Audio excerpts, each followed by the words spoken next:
Welcome, Black women. Today we are discussing how external permission, validation, and rescue seeking is keeping you stuck. Okay. And we're going to share with you some strategies to move from survival to radiant self preservation. Okay. Because nobody, boo boo, is coming to save you. So you have to save yourself. Hello, everybody. Welcome back to Find Your Light Live, a healing space for Black and West Indian women. I am Rashni, a content creator, a certified life coach, a mom to a beautiful son with special needs, and a Black woman healing. I create humor-filled healing spaces like this one so that other Black women can heal too. If that's you, you're welcome. And subscribe, girl. Today, I have a special guest with me. Special guest, please introduce yourself. Thank you, Rashni. Hello, everyone. I'm Dr. Kimani. I'm a licensed clinical psychologist of over 20 years. I'm also a toxic job survivor, but more importantly, I'm a toxic job liberator for Black women. I'm also the co-host with Marissa Price, who I see just popped in the room, with Marissa Price of the second annual Job Liberation Virtual Summit for Black Women coming up May 16th. All right, you guys, if you've been on my page, you've seen Kimani before. And first question I have for you, Kimani, before we go on, how many shirts do you have that have freedom and liberation on them? Well, let me give Marissa credit for this because she created this shirt. She created all the summit shirts. So they will be available for purchase. So I have many of them.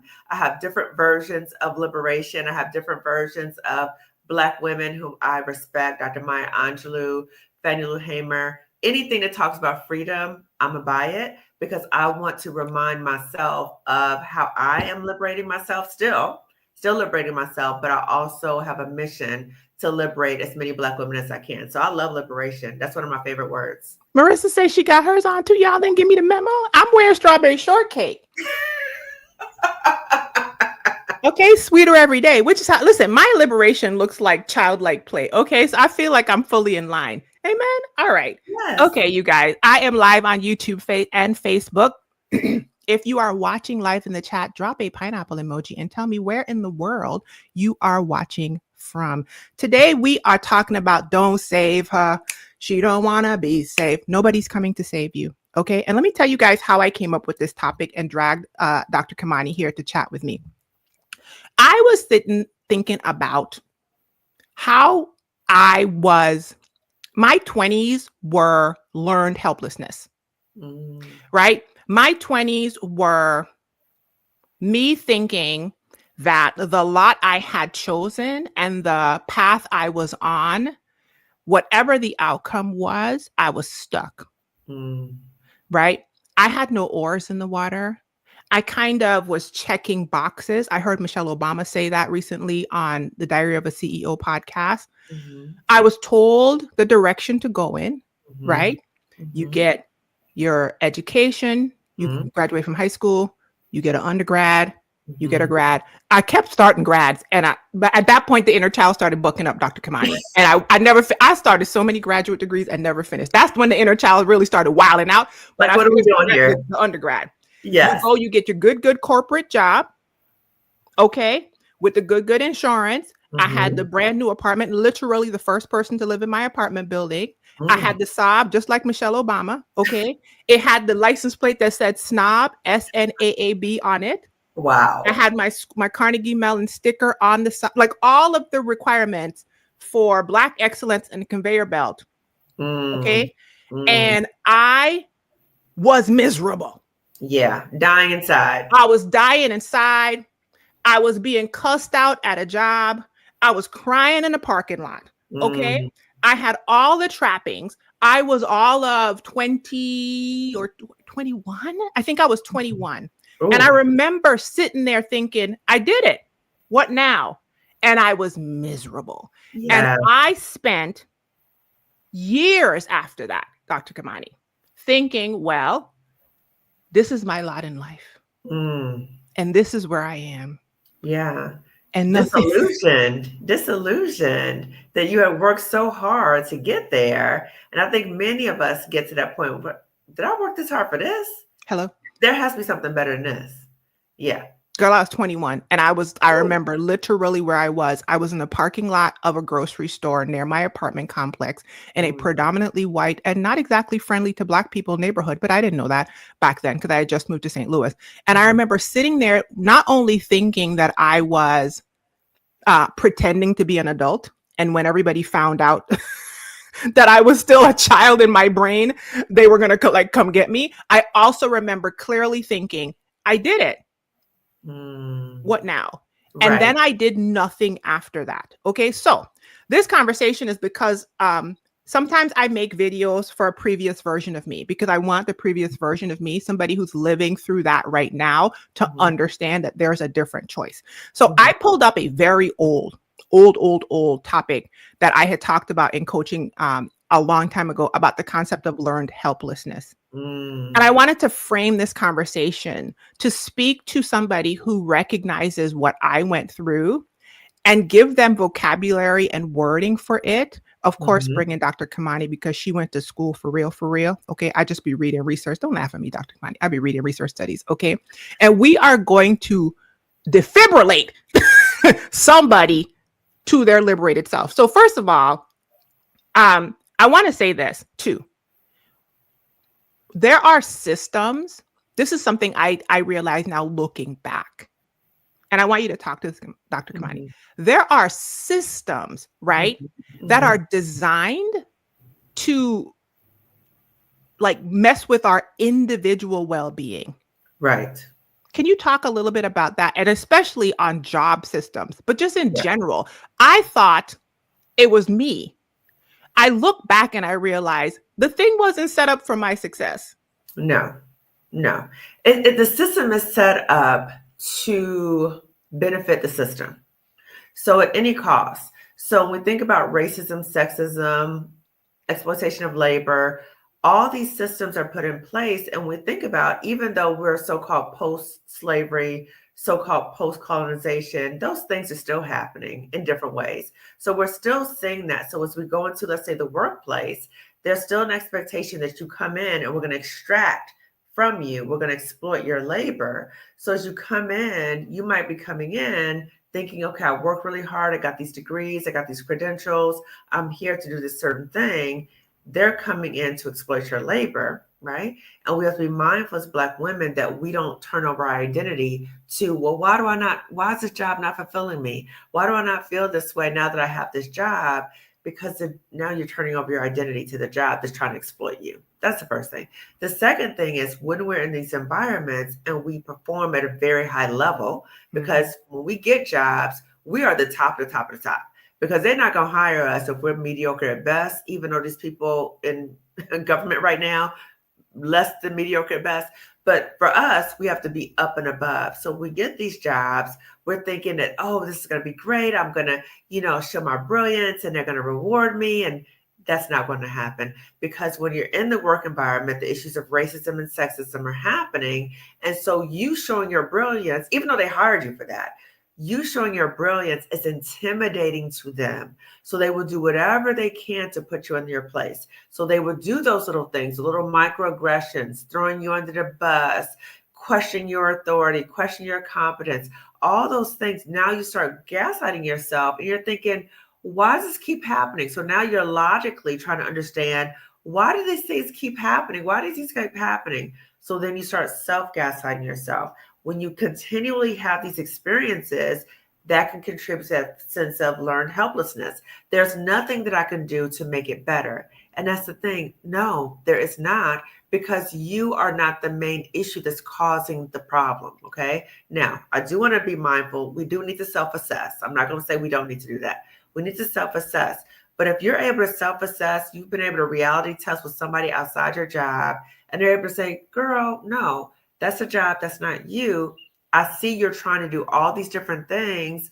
You have a problem, and then you go to this person, you have a meeting, and then you try to get clarification, and you try to do all these things, right?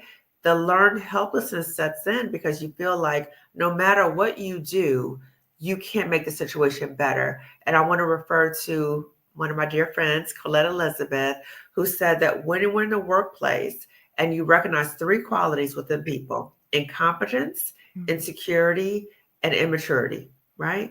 When we clock that, we pay attention to that, we need to pay attention to, wait a minute, this person who's always second guessing me, microaggressions towards me, this person, do they have those three qualities? Because if you don't recognize that, now you're more primed to fall into just learned helplessness because you're thinking, okay, if I just work harder and harder and harder, but you got this person deeply insecure, immature, right? All these things, you're thinking one thing, but so now you're thinking it's all on you. What can I do to make it better? You're not, because you're dealing with somebody who's immature, insecure, and incompetent. Okay. So for us to recognize it for what it is, so we don't fall into that learned helplessness. Learned helplessness, I've tried everything, and no matter what I do, nothing makes it better. And then coupled with that is that sense of hopelessness. And that's when it becomes very dangerous because now you're feeling like I'm helpless in a situation, nothing will make it better. My life will always be this way. And that's when it becomes very dangerous, at least for mental health issues. That was me. What you just described, I'm helpless in this situation and I'm stuck. Yeah. I've paved my path. I Yeah. got to figure out how to be happy because they told me this is supposed to be how happiness happens. I've done all the things and Yes. it's me. It's not Yes. the situations. I Right. want to say something. You said something and it made me think about how and I left Marissa's comment on the screen. These systems like to conform, like us to conform Yes. so they can control us. Right. The systems in general, you guys, it perpetuates a dependent cycle Mm-hmm. where you aren't even allowed, and I'm going to say that with quotes because we're going to talk about removing this need for permission and agency in a little while as a way to liberate yourself, right? Because Mm-hmm. nobody coming to save you. But Right. when you are in the system, Dr. Kimani pointed out that you are encouraged to give over your identity to, for example, the work. You Yes. don't even know who you are. So, Mm-hmm. one of the reasons you are trying to consistently fill this empty well is because who you are in your mind is what you're doing. It's your job.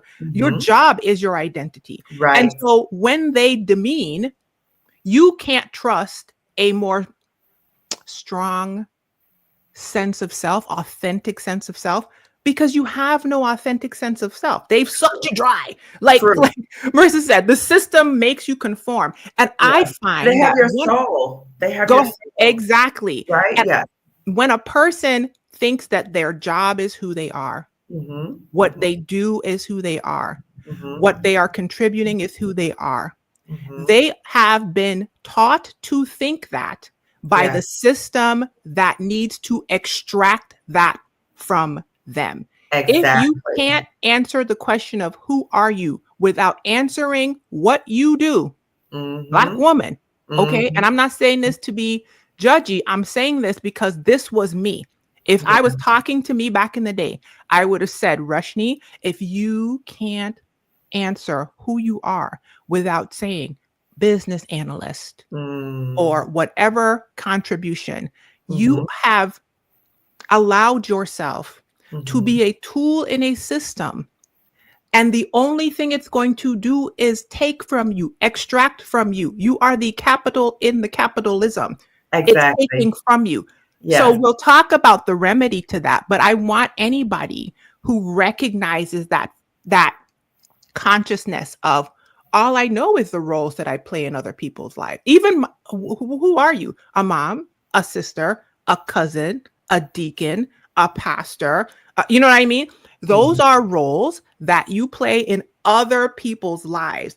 A Right. lot of times, that concept of, I'm trying to get it out, Dr. Mani, that Mm-hmm. concept of externalizing self Mm-hmm. onto reflections from other people, Right. from your job, from Yes. your mom, from Yes. your husband, from Yes. your church, right? Yes. Gives away your power. You're It does. literally handing it. And the definition of learned helplessness Mm-hmm. is like in tandem with that powerlessness. You Mm-hmm. feel a sense of powerlessness because you perceive persistent failure.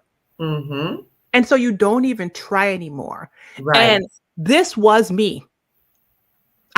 Listen, that's why I sat here real slow and said it. I'm like, I am hoping that somebody hears this because I needed to hear this, right? Mm, I needed to hear, Rushni, you have to fill you with you.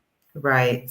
And when you fill you with you Hmm. will figure out this is not aligned. You will Yeah. start trusting your internal voice. You will Hmm. start asking for help and Hmm. you will get the hell up out of situations that harm you. True, true. And you will recognize your own worth so you're not constantly seeking external validation. Because when That you're part. constantly seeking external validation, people can manipulate you and they have control over you. So that's when you have difficulties being able to identify this situation is harming me. Because if Mhm. you're constantly trying to get validation, let's say from a job, then it's hard for you to separate your identity from the job, Yeah. and then you're constantly thinking, well, to feel better about myself, I need to get another promotion. I need to do this. I need to. So you're constantly trying to get that validation from them, but they're continuing to exploit you and manipulate you. So for us as Black women, how do we recognize our own inherent worth? We are inherently worthy. We're not. We shouldn't be trying to give our worth over to other people who are not even worthy of us. Who are these people to be telling us that we're not worthy? Who are you?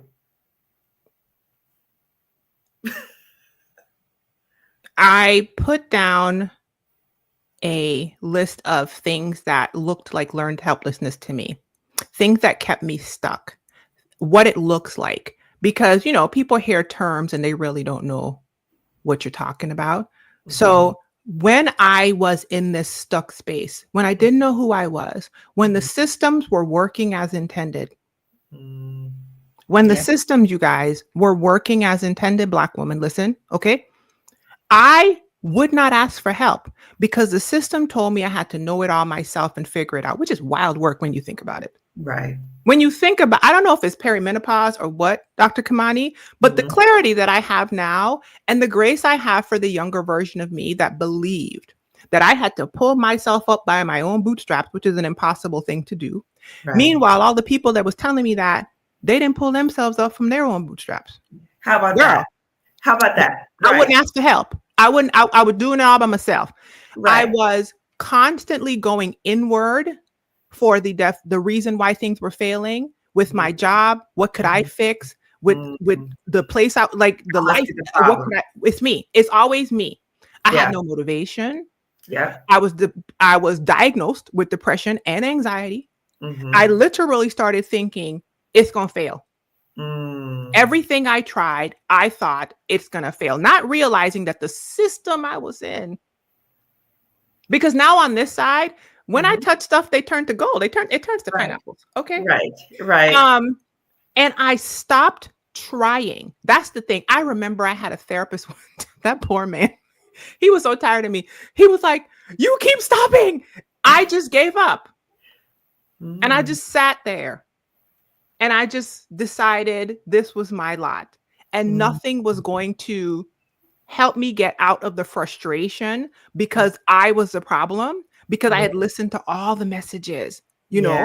the boss who would take me in a room and cuss me out and then go to a meeting right after that. And literally, right after he cussed me out, we go to a group meeting and Ooh. he is getting accolades for voice of the employee stuff. Oh my God. After this You're man, masking. You're girl, masking your trauma. Rest. I told you the identity was not there. You see Mhm. this me? You see this me? I had a coworker one time, Kimani, at work, find one of my dance ministry videos, right? Because I was dance ministry at my church.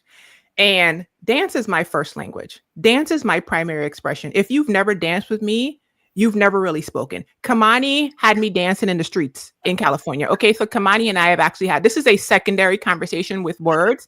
When I dance with you, those are my first words. Okay, so he had the full Rushni on a video. He gonna tell me, I found a video of you dancing on the internet, and I was like, who is that? And I'm listen, masked me. I don't know who I am, me, totally shut off me. I'm typing. I didn't even turn around. I said to that man, I said, Kamani, I said, the lady on the video is me. You should ask who this is. Oh, And I wow. was, and that was acceptable for me. You Wow. see what I'm saying? To Yeah. me, that was the game you had to play Yeah. at a job. Yeah. Shut yourself off Yeah.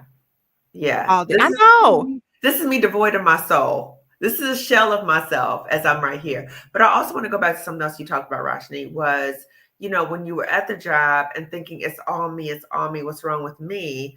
Part of what we need to recognize is that is an example of projected incompetence.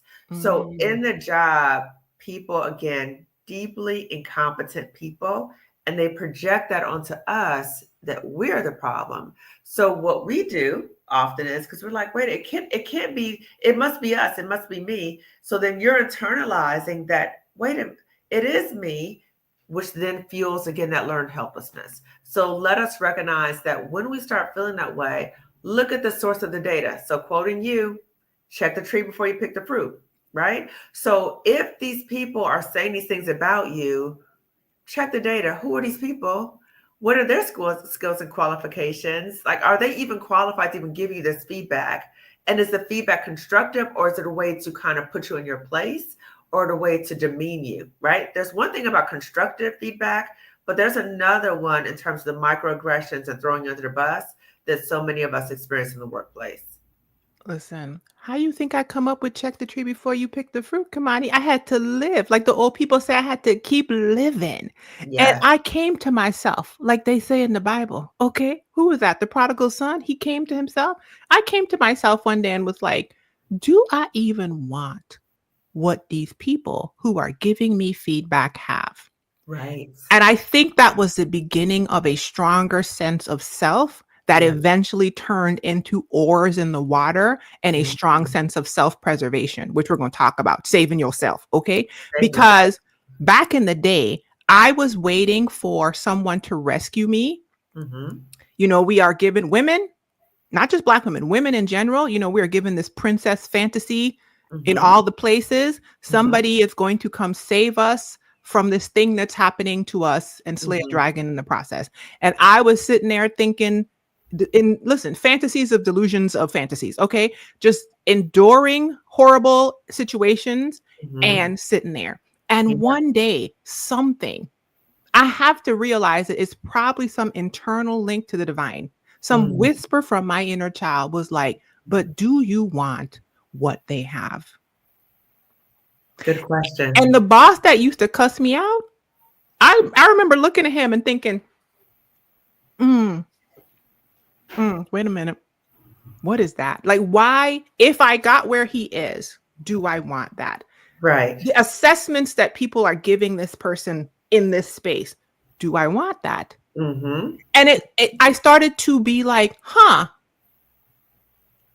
don't didn't even pick look like from that. that tree. Yeah, don't pick from that tree. And it Yeah. wasn't just it was life. I started doing that in all the spaces, girl, in church spaces and family spaces and job spaces and life spaces. Hmm. I was like, "Oh, I'm getting bad advice.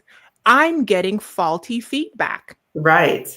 Think about, and I want Black women to hear what you're saying really, really, really, because when you think about, if you're in a toxic job and you're thinking about leaving that toxic job, you may have people around you in your circle who love you or care for you, and they may say to you, do not leave that job. That's a good job with good benefits. What are you doing? You crazy? You're going to end up homeless.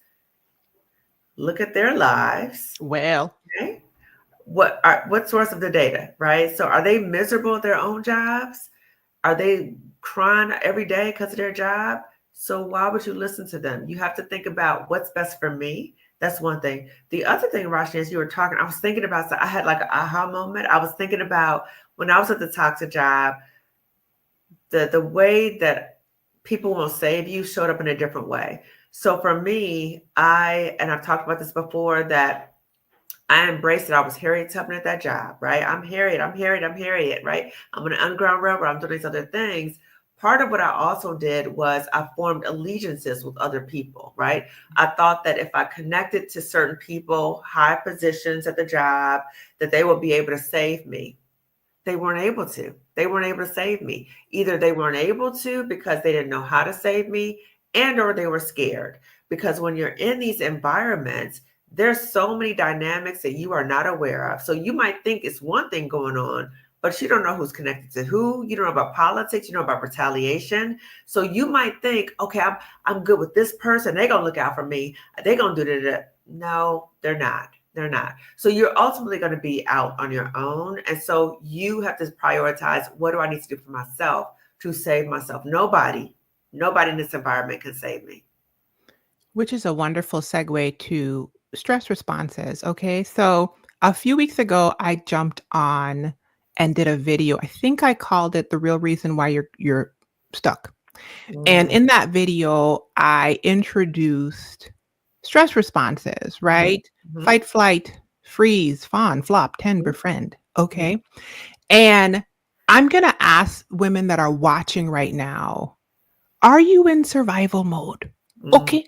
Because understanding why you might flop down and wait for somebody to come save you. Sorry, the accent had to come out there. Money. Why you boss down on the floor and you were just sitting there in a job you hate, you know you hate it. Mm-hmm. Mm-hmm. You have the mental fortitude to complain to others or internally to yourself. You're exploding or imploding, and yet you're still Mm-hmm. there. Oh, can Come you on. elaborate on that part? Exploding or imploding? Can we talk about that for a moment? Oh yeah, that's my thing. My thing is, here's my thing, Kimani. You know how I be coming up with stuff. My thought is, when people have responses to things, unhealed responses, you either blow out or you blow in. So the So blowout true. is the fight, the bop, bop, bop. You're cussing, you're telling people, you're complaining. You're helpless, you're verbalizing, you're having a tantrum, basically, Mm-hmm. but you're Mm-hmm. not embodying action to do something different. Imploding is where I went, right? Because good girls don't explode. So Right. I collapsed on myself and Yes. I was depressed, I was anxious, I was beating you implode. You see what Yes. I'm saying? That is so true. And for us as Black women, particularly in the workplace, we don't want to be seen as the angry Black woman. So we're less likely to fight in that way. We don't want to be aggressive. We don't want to be seen a certain way. So then the implosion, the depression, so that anger about our situation is turned inward of, why did I let those people talk to me like that? Why am I staying here? What's wrong with me? So again, it festers in that helplessness, hopelessness, learned helplessness, and then other signs of depression. And So true. the systems benefit from you imploding, if I'm being honest. Yes, they do. I'm saying this from my own lived experience. They are set up for you to implode and like it. You sit there depressed and anxious while I pull all of my resources out of you. They don't, they, do- they dissuade the explosion, the angry Black woman, right? Yes, Like you said, yes, they'll set up all this like trope, right? So that yes. you can't even be a person that brings up valid feedback from a Mhm. system that's harming you, which Right. they would shape as angry. And Yes, because you don't want to be angry, you go to the it's me, it's me, it's me. That's right. literally how it's set up. And Yeah. here's the thing, neither of those are healthy responses. Like, No. you should be able to say, you should be able to say, I am experiencing harm and Mhm. have a healthy response from it. But like Dr. Kimani said, you could go to HR all you want to in some of these systems. You're not going to get the response that you expect, boo boo. You're talking about you talking about some gaslighting. You talking about some serious gaslighting. You're sitting there like, what is happening here? What's happening here? So understanding, what is HR? What are they there to do? They're there to protect the company. So know, as you go to HR, what are the specific things you want to get out of that meeting? And during the summit, we're going to be talking about that. So the anti-HR lady is going to be talking about that. But we have to be very intentional when we go there. Something else I want to mention too, when we think about the dynamic in the workplace, there's so many dynamics, not only of enslavement and colonization, but also that power and control. So we control you. We have the power over you, to the sense that this is your reality, but we're going to distort your perception of reality to make it seem like you're really the problem. It's only you. You're the problem. You need to fix yourself. And so you stay in this circle of, I need to constantly improve myself, but they're really playing a mind trick on you. It's a And mind games. and that's all the spaces, you guys. That happens in work environments a lot for Black women. Okay, I really think that a lot of the corporate, especially environments, are not set up for our actual personalities and how we show up. I just don't think they are Mhm. in general. That happens in church environments. I'm just listen, I went into offices before and talked to pastors and kind of people, got all kind of stuff that healthier me now look back and is like, girl, what was that? That happens in family dynamics. True. There are unhealed family dynamics where you are fighting for your life Yeah. and you are being told by everyone in the dynamic that you are the issue. But Mm. here's the thing, the system, the family, the whatever space that broke you, not gonna heal you. Of No, course, they're telling you the that bad part. thing. That's where you got it from. You Yes. you you Yes. in a space with 17 people and all of them learn the same toxic thing. They So all drink their you're toxic the water. person Their making toxic sense. water. Right. Right. Right. That was So profound. help me break down stress responses. And what I mean by stress responses are okay, let me go back, you guys. So I asked the question, are you in survival mode? I Mhm. asked that question because in my own healing journey, I kind of did things backwards. Mhm. I was very like mental health focused, very spiritual health focused, but I had like none of the body stuff. I Mhm. had a concept of the fact that, we're a spirit, we have a soul, and we live in a body. Mhm. However, I hadn't really like really adapted, but like understanding things like your nervous system and somatic Mhm. and stuff like that, which is why my revamped coaching membership starts there. Your nervous system is a control center. Okay. I don't know how God did it, but I kind of feel like the spirit that we are, like the spirit that each of us is, has some way, it uses your nervous system to control everything, right? Mhm. Because Mhm. when the spirit leaves, the organs are still there, but you gone. Okay. So there are responses to stress that are typical for human beings to have in your appropriately functioning nervous system, right? Woman.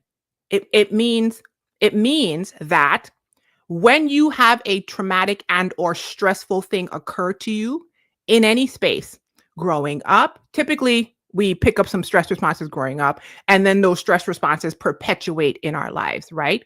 And so they've come up with a handful of them that are pretty common to humans, and that can show up later in your life, in your job. Like if you're triggered, you've heard these words before. If somebody triggers something in you, you are in a stressful, harmful space, like a job, like I don't know, friendship, a family dynamic. And these stress responses show up. So, part of the reason why you might be in this learned helplessness fog, this feeling of powerlessness, this messaging of sitting down, waiting, or even trying to fight. Because Kimani, you tried to fight, but you stayed. You see what I'm saying? The reason why you might be sitting there waiting for something to happen that's going to rescue you is one of these stress responses: fight, flight, freeze, fawn, flop, tend, befriend. Can you talk about fight, fright, and freeze, Kimani? Tell people what Yes. they are, and I'll tell the other ones. Yeah. So I'm gonna take a step back first to Uh talk huh. about the mechanism that contributes to it. So in our brain, we have the amygdala. The amygdala is what perceives we're in danger. Oh, girl, you're in danger, right? Something's happened. We're in danger. And so what happens is your amygdala kind of takes over and it overrides your prefrontal cortex. Your prefrontal cortex, that's where learning, that's Mm-hmm. where planning, that's where organization, that's where judgment really happens. So that's offline because now you're in crisis mode, you're in survival mode. So many of us are in survival mode. So we're perceiving some level of danger, some kind of way. So it might be psychological harm in some kind of way that maybe we perceive that I'm in a dangerous situation, like these people at the job are coming for me, or the current political climate, oh my God, it's crazy. Oh my God, I'm in danger. I need to stay put, right? So that's where you see the different crisis response, the survival responses. So Mm-hmm. fight, what I did initially, I'm gonna fight these fools. I'm gonna fight these fools. I'm gonna do this. I'm gonna do that. Right? I'm gonna fight. I'm gonna Harry Tubman. I'm gonna fight. Okay. Flight is I gotta get out of here. I'm quitting. I'm getting out of here. I'm getting out of here. Right. Most of us don't do that because of our fears about replacing our income. Most of us don't do that. Okay. So the flight. Then we have the freeze, which I see a lot of Black women, a lot of Black of us are here. freeze, stay put. Oh my God, dangerous situation. Oh my God, things are so crazy right now in the world. I need to stay put. I shouldn't make any changes right now because, oh my God, I need to stay stable. But if we pay attention, there's nothing stable right now. There's literally nothing stable. So we need to be prepared for that. And then the fawn is, okay, if I am overly accommodating and I'm really nice and I'm doing interpretive dances over here for each of them. I don't cause any problems, they can always rely on me, then I'm the good Negro, then, I won't be an issue. So those are the trauma responses, but there's a biological component to that. So I wanted to highlight that because when we say, what's wrong with me? Like, why can't I leave? Why can't I plan? Because you're in crisis mode right now. You're in survival mode. You're perceiving there's a danger. So what we can do when we recognize that is think about what are the situations that we can put ourselves in as Black women. What are the situations we can put ourselves in, like your community, my community, Marissa's community? What can we do to kind of turn down the survival brain if we're in community with one another and we're getting supported? So you can turn down the survival brain and then you access your prefrontal cortex, your planning, your organization, your judgment. So that is the hope of what we're doing with the virtual summit. The hope is what we're doing right now in this conversation is that we're turning down that survival brain so you can receive the information that's being shared today. Marissa put my favorite thing to say. We're spirits in a meat suit. We are a spirit. We have a soul. We live in a body. Yes. Okay. Your soul is things like your mind, your will, your imagination, your intention, right? And this spirit is running the control center of this mind and body through your nervous system.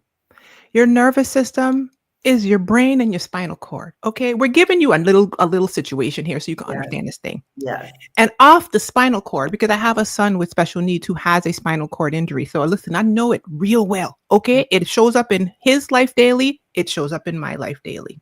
Okay, there are nerves going throughout your body off of this spinal cord, and those nerves are activating muscle responses, everything from this brain. The amygdala is the a bear's coming to eat me part of your brain. Right, it's the primal part of your brain. Okay. Yeah. The prefrontal cortex does not finish developing until around about 25 in adults.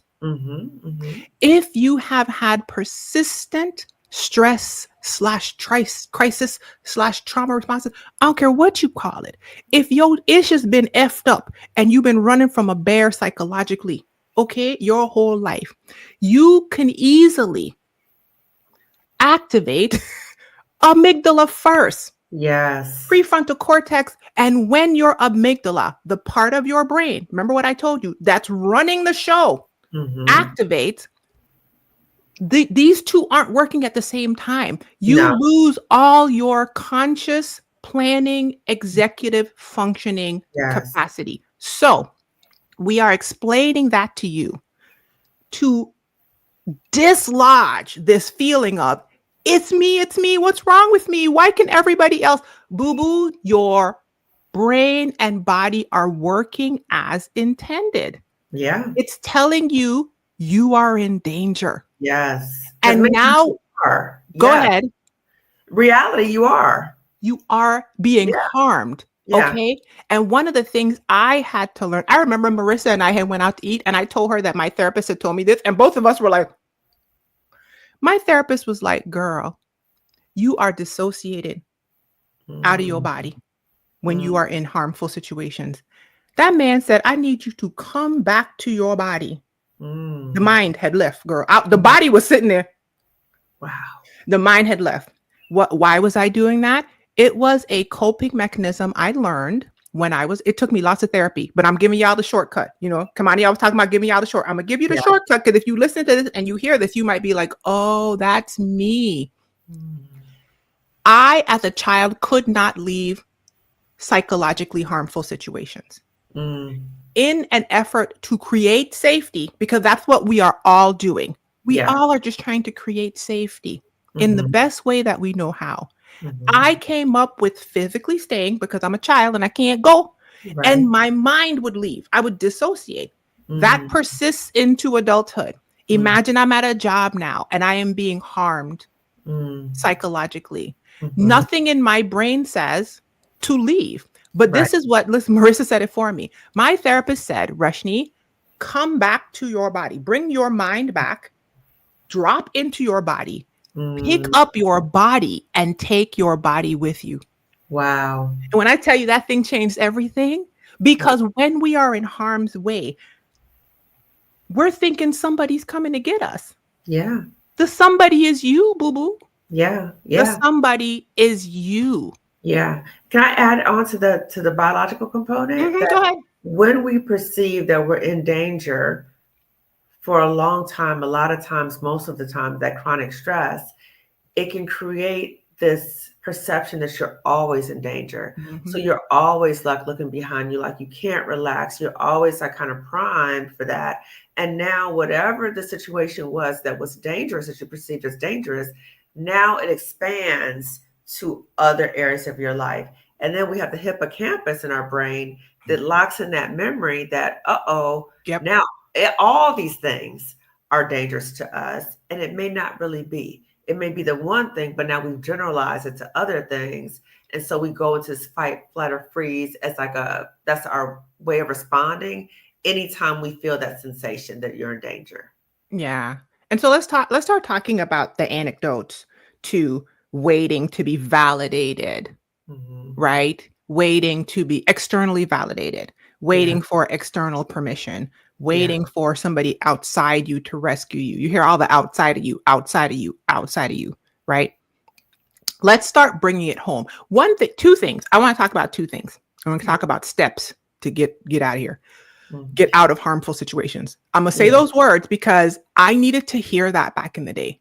You aren't imagining harm, you are being harmed. Mm-hmm. Mm-hmm. Anyone who has advised for you to remain in harmful situations and given you tools and techniques on how to stay the course. Don't let them people run you out. You know, people give you all that messaging. That Yeah. person, I'm gonna look in the camera. What do they say? I'm gonna hold your hand with a napkin in between when I say this on TikTok. I'm gonna hold your hand with a napkin in between when I say that. I don't care who they are. Okay, because I'm saying this because I got this from well-meaning people who love me, but also didn't have fruit that I wanted. Oh, Them people are telling you how to stay in harm's way. They're yes. telling you how to stay in harm's way. Mm-hmm. That's not a healthy piece of advice. When No. you are being harmed, you need to remove yourself from harm. Yeah. You need, not somebody else. Okay, so two things. I want to talk about. Okay, so the first thing I would say is the easiest way to move from survival to saving yourself is to act differently. However, Mm. I'm going to move beyond that real quick. I'm going to touch on that and then move to the second thing I want to talk about because we already established why it's hard to act differently. Mm-hmm. You know what Mm-hmm. I mean? Like for real, girl, leave. The answer's right there. The Right. answer's right there. When you're being harmed, come back, get your body, stop cussing, stop complaining, stop blaming, stop begging, stop fawning, stop Stop freezing, stop, self-medicating girl, stop with eating self-medicating, and stop drinking any and buying pettying stuff. yourself, booking vacations, and complaining to every text message and everybody. Take your tail out that harmful situation. There are better situations for you. However, I Mhm. also realize that that's hard. And part of the reason that's hard, we just explained, right? Because you Yeah. can be in the stress response. So there's a stress response called befriend. And befriend is actually a more natural stress response for women who are communal. We are trained, we are socialized to be communal. There's an Mhm. unhealthy version of befriend stress response, and there's a healthy version. Unhealthy version is what I said, what I used to do. You got to ask 5 friends how to do something. You got to weigh in and complain. You're going to community, but you're going for community to commiserate. Yeah. Trauma Nobody bonding. is trying to get out of this barrel. Yeah. All of y'all crabs in there chomping on each other. Oh. We off that, okay?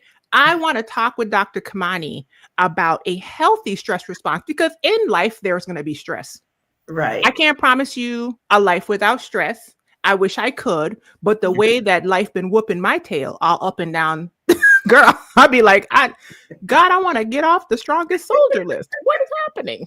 Please cease and desist. Okay. Yes. You can have a healthy stress response. And one of the healthier stress responses is befriend in community toward your liberation. Okay. Mhm. Befriend in community. Help. Ask. Listen, SOS. Ask for help. Yeah. Find somebody who knows how to help you Yeah. remove yourself, how Yes. to help you in your self-saving process, who has done it before. Yeah. Okay. So, Dr. Kimani, first of all, I want you to talk about that. But in that, can you share a bit of your actual liberation story Yes. from your job? Yes. So first, it's important to recognize, are you trauma bonding with other people? A lot of times at the job, you are trauma bonding with your coworkers. Girl, did you hear what that happened? Da, da, da. So you're trauma bonding. So you guys are you're staying in that stuck state.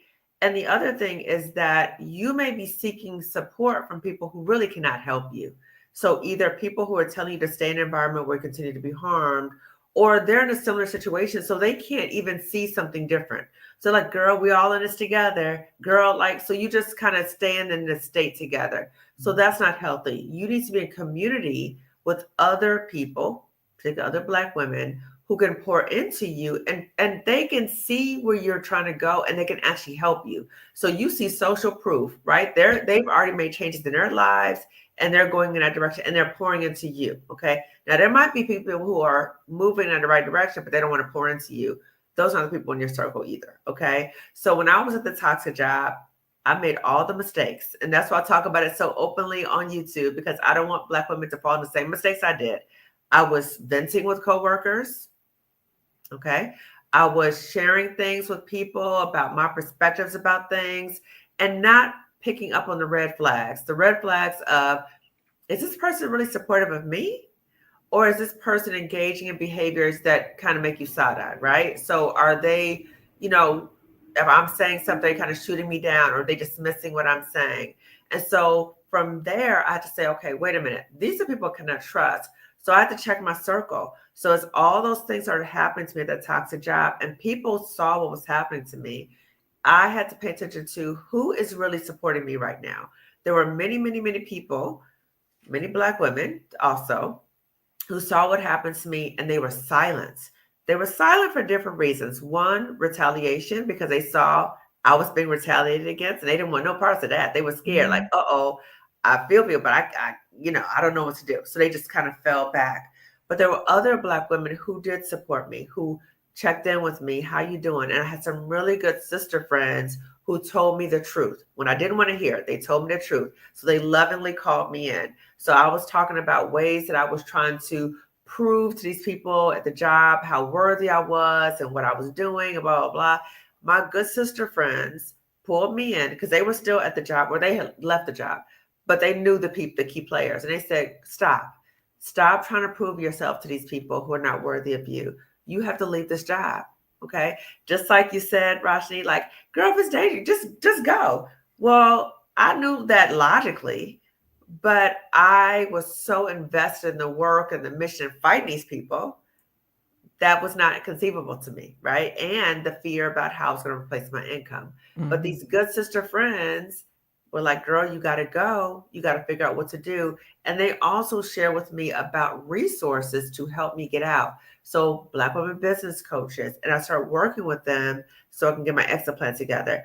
But being very protective of our circle is so important, because even once you leave a situation, you might have people who harmed you in that previous situation trying to circle back around to you. So I've talked about this on my YouTube channel as part of my journey, is even though I've resigned about 2.5, 3 years ago, now those people, those Black women who harmed me in the workplace, who were involved, complicit, now they're trying to circle back around to me. And so my hard boundary is, no, we are not having contact. No, do not have contact with me. So as Black women, we have to be very, very, very mindful of who is in our circle. Are they pouring into us, or are they having us stay someplace that's harming us. So if you have people around us who are saying stay, stay, stay, then maybe you don't share with them about what your plans are to leave. And you focus on finding circles of people who can pour into you and help you get out of these environments and pivot and do well. My life started to change when I stopped listening to any and everybody by default, no matter the role, no Uh-huh. matter the role. I don't care if they were in a authority role in my church. I don't care if they were an authority or older role in my family. I Mhm. don't care if they were authority or of whoever they were at my job. I don't care who they was. Okay. I checked the tree before I picked the fruit. And Yes. then I realized I was surrounded by rotten fruit, Ooh, and I decided to look for the results, the fruit that I wanted, and ask those people.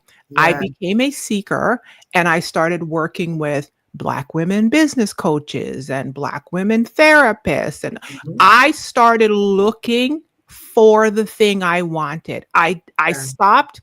I asked the question, what do I want? Which is one of the reasons why it's hard for us to get where we are, because we don't know True. who we are. We don't know True. what we want, which is True. what my talk is about at the summit, about desire and permission, boo boo. So if you want more of this, you're going to have to come through.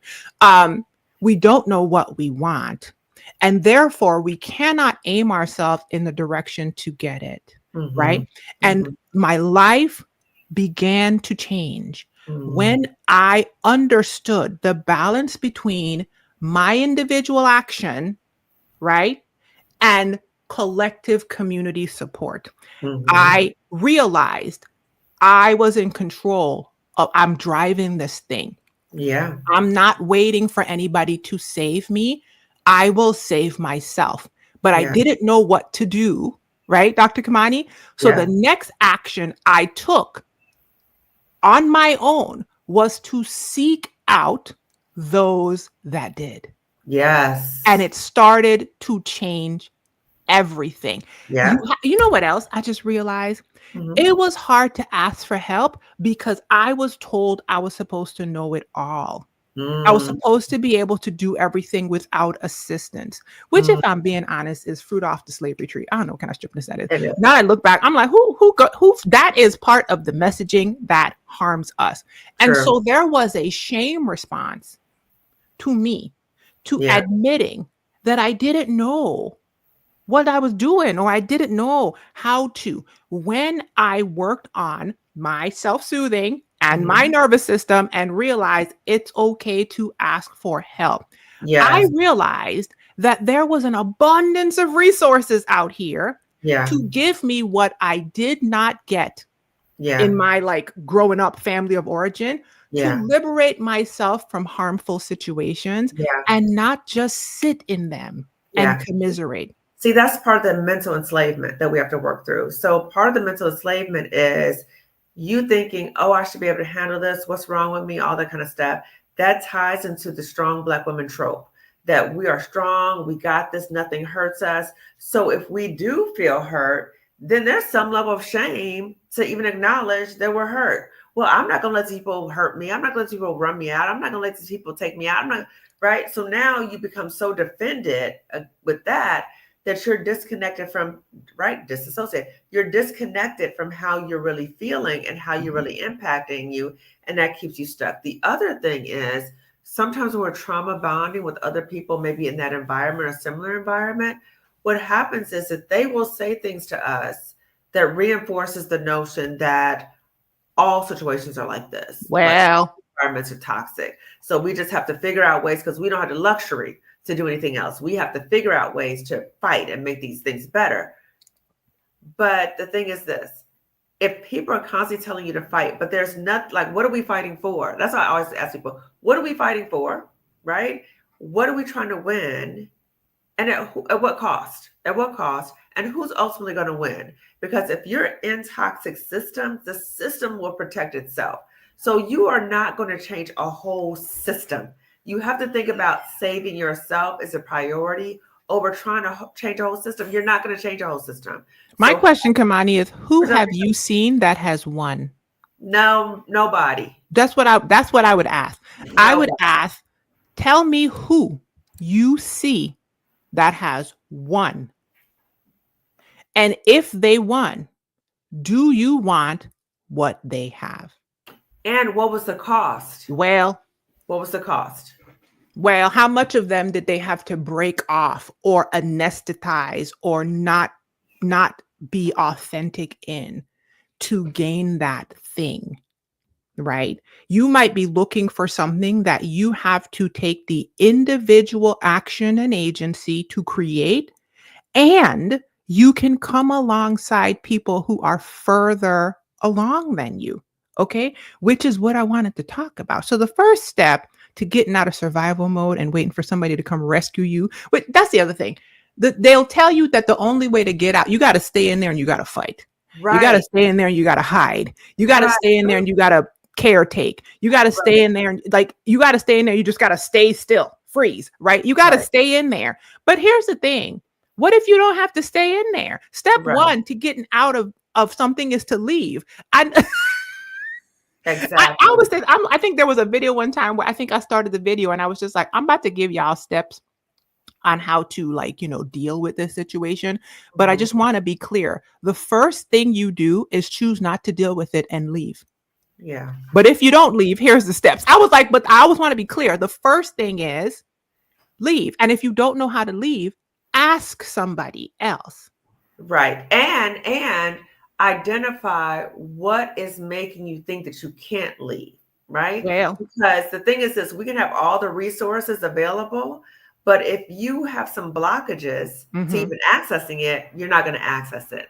So many times the fears of leaving any situation, even if it's toxic or not, the fears can keep you stuck. You have all the resources all over here, but you are terrified. So we have to identify the fears that are keeping you there. And also, Rashni, I remember something else you said that I want to quote from you.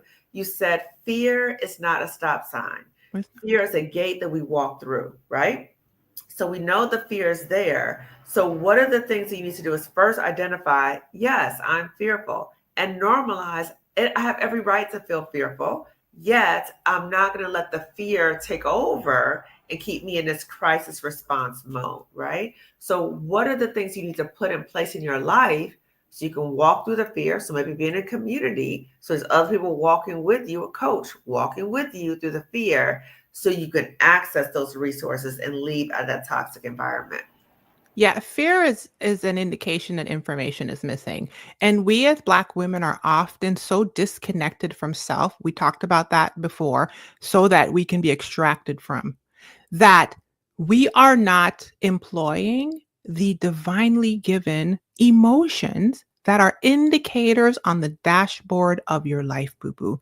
The more you understand and can identify and speak to what you are feeling, the more likely you are to give it room, to give it space, to let it indicate danger, alarm, need for rest, need for communication, need for like need for assistance.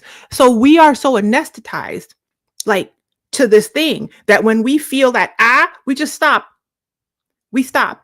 And you need to get curious with your fear. Like Dr. Kimani says, start asking that bit questions. Yeah. And going into therapy too, because Hello? therapy is a big part of it. Like looking at, okay, I feel the fear. What am I fearful of? And Mhm. why do I have this fear? Correct. So that could be one thing, because there could be some unresolved issues in your life that's Yes. contributing to the fear. There might be some unresolved traumas in your life contributing to the fear. You need to work through that through therapy. The other thing is, in therapy, you can evaluate those people in your circle who are pouring into you, contributing to the fear, or those people who can support you, right? So boundaries, set boundaries for those people who are contributing to the fear. And then how do you walk towards those other people? Those people who are contributing to our fear. I think about the singer PJ Morton. He talked Mhm. about, I'm feeling claustrophobic in your closed mind, right? So those people in your circle, are they closed minded? They can't even envision what it might be like to not be at that job or that relationship or whatever.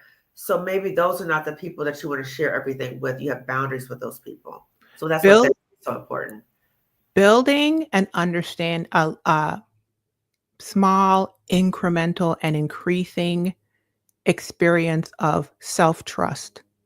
If you've never done it, I would tell you that your body is often giving you signals, and you should start listening to your body. That's another thing. We are cut off from our body. I absolutely was. I told you I was all mind spirit.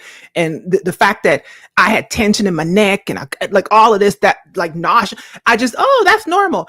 Listen, it's not actually. Ask that some questions. Okay. Your body's going to tell you oftentimes before your mind tells you. And this is what I want to say to Black women, working as intended. Nothing is wrong if your stomach starts flipping every time you see this person at the job. Instead of trying to antacid yourself or alcohol yourself into an anesthetized nothing shell of you, say, why am I having this response to this person? And then pause and observe, because there could be a chance that that person is harming you, or you have some internal messaging from your past, like Kimani said, get your butt in somebody's therapy chair, that this is dangerous. And it might not be dangerous. Either way, there are things, tools, skills, learned soothing techniques, all the things that you can learn. There's something you can do about it to save yourself. That's what I'm trying to get out. This is the messaging, Kimani, that I did not get. Okay. And that's why I'm like, if your throat closes, if you start sweating, if you freak out at work, in any setting, ask questions of that thing. Don't stop there, because the answers are going to start pointing you in the direction to rescue yourself from toxic and harmful spaces. Okay, let's talk about resources that we can share. Kimani, can you tell the ladies about the Job Liberation Virtual Summit for Black women? Yes, I'm excited to share with everyone about the second annual Job Liberation Virtual Summit for Black women, which I am co-hosting, and I'm the co-founder with Marissa Price. So I see in the chat, Glamazini has already put the information to register. So the Job Liberation Virtual Summit really helps Black women no matter where you are in the job area. So you can be in a situation where you may like your job, but you're like, I'm kind of outgrowing the job, to this job is toxic, this job is harmful, I need to get out, but I don't know how, to maybe you've been laid off from your job. A lot of federal workers have been laid off, or you've retired. So it's for Black women, no matter where you are, no matter what your education degree, your experience, nothing, no matter where you are in the world. So the Liberation Summit really provides Black women the A to Z of everything you need to know to prepare yourself. Again, prepare yourself. We're not telling any Black woman, just up and leave that job, girl. God got you. You're going to be okay. No, we're talking to you about what are the things to put in place so as you pivot out of that job, that you are able to replace your income. You have multiple streams of income. You know what to do about your health insurance, your retirement, how to envision the life you want for yourself, to address those mindset hurdles that keep you stuck at that job, to connect to the dreams and joy that maybe you have lost, that job is stolen from you, or anything is stolen from you, and to find ways to deal with your resume, how to even address those issues. We have one session talking to Black women LGBTQI about what are some safer environments that maybe you can work, side hustles, retirement early. So we have Halisi from our Black Utopia talking about that. So we're covering all the areas for Black women to pivot out of situations that are not serving them for whatever reason, and to do well financially, okay? Because the financial fear is what usually keeps us there, okay? So that's why we have so many sessions dealing with the financial. And it's really for us as Black women to create our own exit plan based upon when we need to leave, when we want to go, okay, or we've already left. What is our plan for ourselves? Because again, coming to the summit does not mean you need to up and go. That's not what we're saying. We want us to all be prepared as Black women. We need to always be ready to pivot. We need to have our plan A, B, C, and D ready, okay? So providing that information. So that's the initial ticket, right? Then we have a higher ticket, which allows for 3 bonus sessions. So the summit kicks off with Coach Yolanda on the 16th, May 16th, to really kind of ground us in the moment. So we kind of turn down our survival brain so we'll be able to access all this information and community. And then we have the 2 full days. It is recorded. So if you're not able to go to all the days, it's recorded. Okay, so don't let that stop you from going. And then we have 3 bonus sessions for the higher tier. So we have Dr. Roche Brown, who is the Black woman financial psychologist whom I work with to get my financial exit plan together. She's going to be talking about financial exit planning as well as retirement and healthcare benefits. And then we have Janice Sutherland talking to Black women 50 and above about when you get that age, sometimes you think I really can't leave now because now I'm 50 and I got ageism and all that kind of stuff. What are our options 50 and above about pivoting from a job? And then we're going to have Jackie Abram talking about if you're still in that job and you're trying to survive, what are the things you can do right now as you're trying to survive that job environment as you're getting your exit plan together? Also, privacy consideration, no summit attendees will be seen on camera. Their names will not be listed. If anybody wants to change their name in the platform, they can do that on the platform. Okay. So we really want to value everybody's privacy. Marissa's going to be talking about monetizing your gifts and talents. I'm going to be doing an Afroflow yoga session because I'm in the process of becoming an Afroflow yoga teacher. So it's jam-packed. It's jam-packed with everything. And it's really a way, I talk about shortcuts. It's a way to learn from other Black women who have done the thing. These Black women have done the thing, and they're able to share the expertise with everybody coming to the summit. So you're not on YouTube and Google trying to figure things out on your own. And you're in community with other Black women. So again, you can turn down that survival brain and be community with all of us as we're pouring into and supporting one another. It's heavy, but it's fun. It's a lot of fun. Like we're like dancing and we're laughing and we're really sharing information. So again, it starts May 16th. And then we have May 16th and 18th, and the bonus sessions are those following days in the evenings. And I am speaking at the 2025 Job Liberation Virtual Summit for Black women this year, all about what do you want? Okay, we are going to vision your liberation. We are going to see it before we see it. And I'm going to help you resuscitate some of your desires, okay? And own your permission. Yes. To be able to create the life that you want. So I'm hoping to see you guys there. The other thing I want to share with you is another resource. Okay. If you like how I've been talking to you, you should come and work with me as your coach. I have revamped. I'll say revamped. Okay. Because I am a coach and I have worked with Black women, Black and West Indian women for several years now.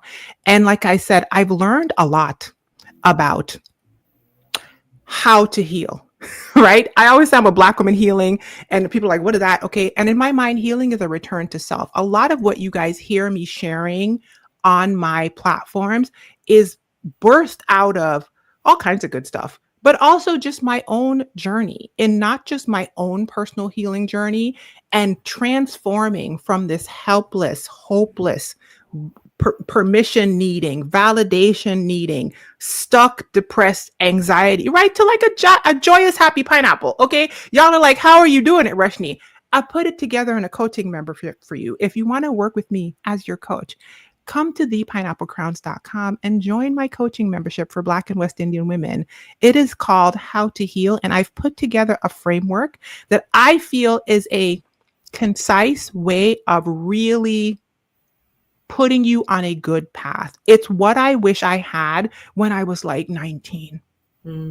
Okay, so I didn't have to bust my head like I did, Kimani. Okay, I start you with foundations of things like safety and your body and understanding all this stuff that I just told you with Kimani. Okay, because it's a foundation that many of us are trying to work against. And if you understand it, you'll make different choices. Then we move into things like finding your voice and boundaries and desires, and you get right the whole kit and caboodle. So you can stay for a month, you can stay for the whole thing. I would love to see you. Links to the summit and to my coaching membership are in the information box, and I dropped them in the comment on all the platforms. I have a last question for you, Kimani, before you go. I wrote it down so I wouldn't forget. What would you tell your former self? You at the job when you were fighting, okay? What would you tell her about waiting to be rescued? Mm, that's so sad because I connected as soon as you said that I connected to me and where I was at that time. I would tell me get your exit plan together and start moving forward much sooner.